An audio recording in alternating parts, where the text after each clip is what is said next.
I died for the first time on the 18th of August 2006. It wasn't a particularly pleasant death, nor was it one that I expected. It was simply the random act of violence that destroyed my life, and it came out of nowhere. We were just relaxing at the pub, enjoying a few drinks after a busy day at work. It was my turn to buy a round of drinks, so I was trying to get the attention of the bartender. I felt someone punch me in the side. At first, I thought someone had just hit me, but then I felt the warmth and a rapid stream of blood pouring down my shirt. I realized then and there that I had actually gotten stabbed. As far as I can remember, it wasn't even that painful. Still, my legs gave out under me and I collapsed to the floor. Even then, I worried more about ruining my expensive suit, ignoring the fact that I might be dying. Oncoming death is funny like that. Everyone thinks they're the exception, that they'll get out from whatever horrible situation the universe has thrust upon them. At least that's what I thought, as life drained from my body. The world around me just faded to black, and before I knew it, I had just died. Then there was the void. At first it was little more than darkness, only broken by weird shapes and colors in the distance. As I regained a sense of surroundings, I was dragged towards a new world, one without pain, suffering, or death. All there was were people on a journey to different destinations. Whether they had all died like myself, or if they weren't even born yet, I didn't know. All I knew was that I wasn't afraid anymore. The worries, the anxiety, and all my fears had been left behind. A light appeared in the distance, endlessly far away. I knew that would be my final destination, my final purpose in this brief life I had led. Unfortunately, I never managed to get that far. I was jolted awake in my own bed, soaking wet from sweat and shaking like a maniac. My hand reflectively clutched my side to cover up the wound I had sustained, but it wasn't there anymore. In fact, I didn't have a single scratch on me. Had it all been a dream? My phone lit up on the bedside table. I picked it up to find dozens of text messages and missed calls. Hey man, we're at the pub. You coming or what? The first message read, sent at 9:43 p.m. Hey Rick, where the hell are you? The second message read, sent at 10:23 p.m. Then there were a couple of phone calls and other messages. I guess you fell asleep, or maybe you're getting lucky. Whatever, I'll drink another shot in your honor. Happy birthday, Rick. Then I had over 20 phone calls and a singular message that sent shivers down my spine. For fuck's sake, pick up the damn phone! Something happened to Danny! I immediately called back. My fingers were trembling both from anticipation and from the memory of what had happened only a night ago. Even if my death had been little more than a nightmare, I knew for sure that I had met up with my friends at the pub. The phone rang 3 times, then Jake picked up. Rick, is that you? Where the hell are you? Jake asked with a panicked, tired voice. I don't know what happened. I guess I just fell asleep. I half-asked, half-stated. Danny got stabbed last night. Jake said without listening to my explanation. Stabbed? How? I don't know. Some nutjob just walked up to him and stabbed him in the side. I almost dropped my phone in shock. Danny had been attacked just like myself, in exactly the same place. 1,000 thoughts rushed through my mind, but worry quickly became my main concern. Is he alright? He's still in surgery. They're only letting his wife know about it. Wait, here she comes. Jake put his phone down, but I could still hear the muffled sound of their discussion. Danny's wife seemed upset, but I couldn't make out the words. Jake? I asked. He's dead. Danny's dead. The next few moments turned into a blurry haze of information. We had all known Danny since we were kids, and now he was just gone.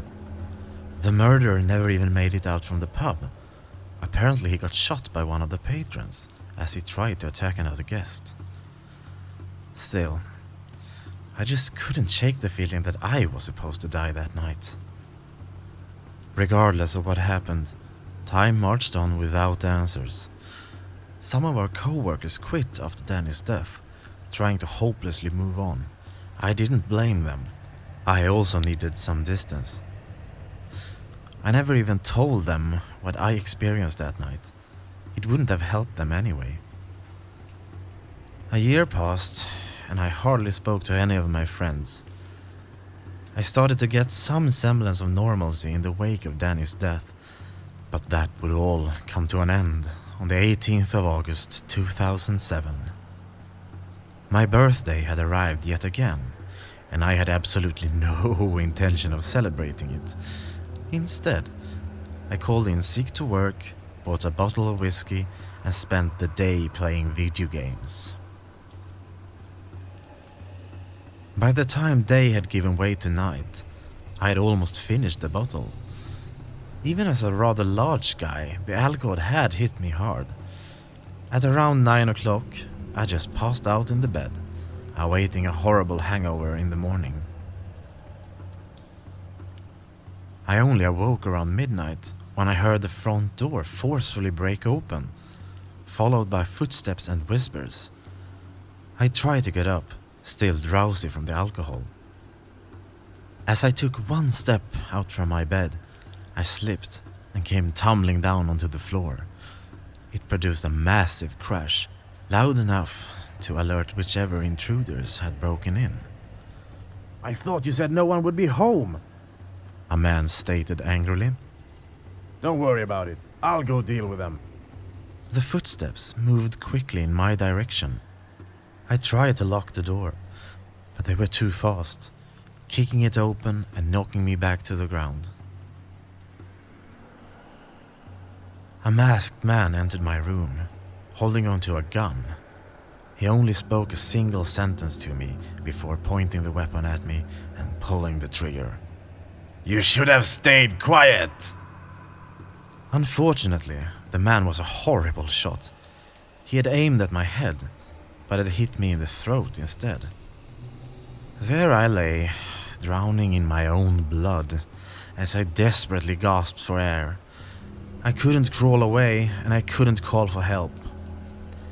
I died on my bedroom floor on my own birthday, just as I had a year earlier. Once the life finally drained from my body and the god-awful pain ceased, I was back in the world beyond. I walked through the same colorful dimension that lay just on the edge of life. I admired the shapes and colors as they passed. In the distance, I saw a tree with branches stretching endlessly far from its trunk. From each branch dangled a person. Real, but not existing in our world. I wanted to visit them, but that wasn't my destination. Because just like before, I would awake in my own bed, unharmed by the events from the previous night. My phone buzzed, and I was filled with unfathomable dread. I still couldn't quite believe it, but I started to understand that someone would take my place in death. Hello? Rick, it's Dad. Your mother, she passed away last night. A lump formed in my throat. I knew what was coming next, but I had to ask. How? What happened? The police say it was a burglar gone wrong. I don't know. I was working late. I should have been there. The discussion trailed off from there. My dad was distraught and could barely form a coherent sentence. He blamed himself for not being there, but I knew the truth. It was my fault. During the next 2 months, he fell into a deep depression. I couldn't blame him. He'd just lost the love of his life. I moved in with him just to help him pick up the pieces.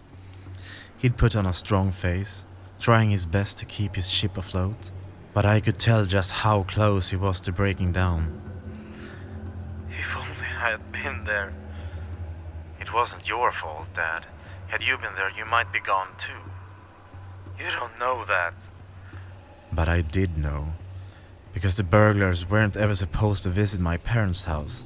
They were supposed to kill me. I had to come clean.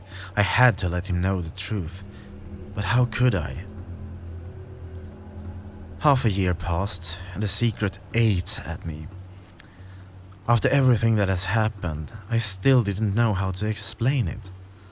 Still, I decided it was time to share my curse. Dad, can we talk? Yeah, what's going on? He asked, with a worried expression on his face. He knew me well, and he could tell a heavy burden was weighing me down. I started by telling him about my first death, down to the smallest detail.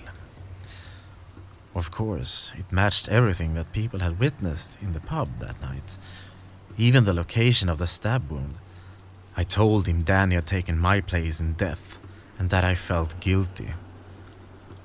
Naturally, he was skeptical at first, but then I told him about my mother. I didn't spare him any details. I told him where I had gotten shot, that the door had been broken down, and that there were 2 robbers. Every detail matched perfectly down to the letter. I'm so sorry, Dad. It was my fault. I killed her. He just sat there in silence, processing what I had just told him. It wasn't your fault. I was confused. There wasn't a single ounce of anger in his words, only overwhelming empathy. How can you say that? She didn't have to die. He mulled over his next words carefully before speaking. You didn't do anything wrong, Rick. You just went about your life and these things happened to you. I don't know why you've been brought back, or even how, but you're not to blame for what is done to you. So you believe me? I asked. He nodded, and embracing me in a hug. Suddenly I wasn't alone in the world anymore. Someone knew what was happening to me. What if it happens again? Then we'll get through it together. He stood by these words, even as my next birthday rolled around. That death was more tame. I just slipped in the shower and broke my neck. The last thought that went through my mind as I left the world for the 3rd time was, how fucking cliché. Once again, I awoke in my bed. I called out for my dad, making sure he was still alive, horrified that he might have taken my place. I couldn't even breathe until he came rushing to my side, asking what had happened. I broke my neck, but I'm fine, I think. It took a while before I figured out who had taken my place this time. But once I heard that my boss had died, something broke inside me. He was the kindest man I'd ever met, and just like myself, he'd slipped and broken his neck. That was the final straw. It wasn't some bizarre coincidence that I could brush off, nor a premonition. I decided then and there that I couldn't live with the responsibility. I had to put a stop to it, even if it meant giving up my own life. I figured that if I took control over my own fates and killed myself outside of my own birthday, maybe I could prevent more people from dying. First, I left behind a long letter to my father, explaining why I'd chosen to leave. I couldn't face him in person. I knew he'd just try to talk me out of it. But it was something I had to do. I couldn't allow any more people to die on my behalf. Alas, fate is a fucking bitch. No matter how hard I tried, I just couldn't end my own life. I tried hanging, but the rope broke.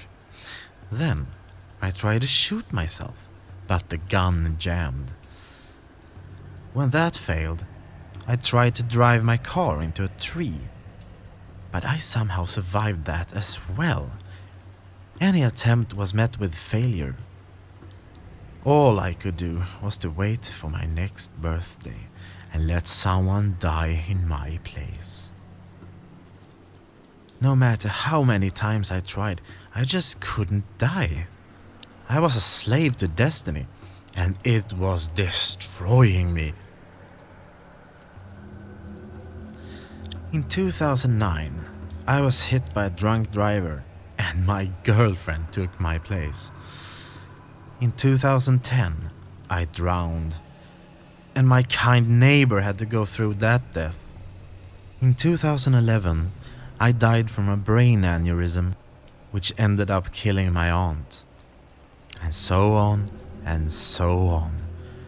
Each year I'd die, and a person close to me would take my place. I kept trying to find a way out, but fate just wouldn't have it. Years went by, and on the 18th of August 2019, I would die for the 14th time. I had already fallen sick a week earlier, much to the doctor's confusion. According to each and every laboratory value, I was fine, yet I kept getting sicker. My father and I both knew my time was near, but we also knew I'd be forcefully brought back. Then at midnight, on my birthday, my heart just gave out. I was jolted awake in my own bed, and the sickness was little more than a distant memory. "Dad?" I called out. No response. I got out of bed and called his name again. I was met with silence. I didn't have to call out a third time. I already knew what had happened. I carefully walked into his room, horrified at what I knew would come. He was dead. Just gone from a heart attack. He had taken my place, and I could do nothing to save him. The funeral came and went in a blur. The only noticeable thing was the missing seats from the people who had passed before him. Some of them had lived their own lives and died as nature intended, but a number of them were supposed to live on. Instead, they'd just taken my place in death. I inherited a number of things from my father. Among them, I found a letter addressed to me. It looked rather worn, so I could tell he had written it a long time ago. Dear Richard, today is your birthday, and it has officially been a year since your mother passed. While I miss her greatly, I am thankful to still have you around. I know that if she was given the choice, she would want you to live. I feel the same way. Now, we both know that I might one day take your place in death. Never doubt that I would happily give my life if it means that you may live. You didn't choose this curse, so never blame yourself. Just do what every person is supposed to do. Appreciate the people around you, because you never know which day might be their last. I love you, Dad. Since I read that letter, I've been looking for a way out. My father might want me to stay behind, but how can I live on, knowing that I am taking someone else's place? I have long since left town, living by myself in a cabin, somewhere away from people. Hopefully, if I have no one left that cares for me, people will stop dying. At least until I can figure out not only how to die, but how to actually stay dead. I'm sorry.